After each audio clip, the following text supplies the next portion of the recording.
Hello everyone, I'm Pooja, first year MTech EPD student. I'm Srijaya, first year MTech EPD student. So the project that we are going to explain today is about a Wakeup radio. We have, suppose we are having a farmland where you want to measure the data from the sensor values, but you don't want to measure it all the time. So we are creating a low power Wakeup radio where upon the interrupt given, it will wake up the system and it will measure whatever is the necessary readings. So by that, we are consuming very less power, energy harvesting system. So we have majorly three components involved. One is we'll be using a tag, right? That tag will be passive. That means it won't require any battery. And that how will we be powering that up is by using a reader. So that we'll be using SparkFin RFID reader, and that will be powering the tag. And whenever we want to send an interrupt, whenever we want the radio or microcontroller to wake up and collect the data, this tag will send an interrupt. You can see that this microcontroller is initially in deep sleep.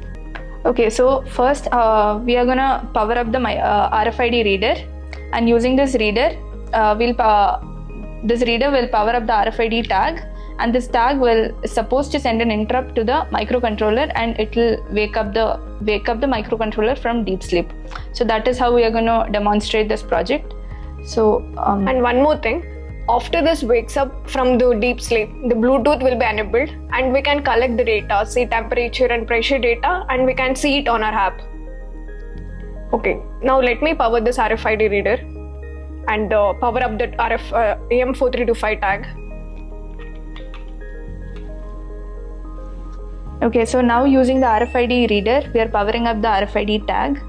Once this gets powered up, it will send an interrupt to the microcontroller, and we can see from the ammeter reading here that it's sending around 7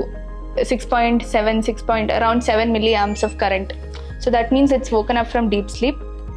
And from the app, this Bluetooth through the nano barely Bluetooth, it will be sending the values to the app, and you can see we are getting the temperature and the pressure values which are being sensed by these.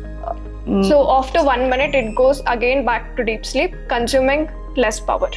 So this is our main project where we'll be sending an interrupt to wake up the radio, and it will always be in deep sleep whenever we don't send an interrupt. By doing this, we'll be consuming less power. Thank you. Thank you.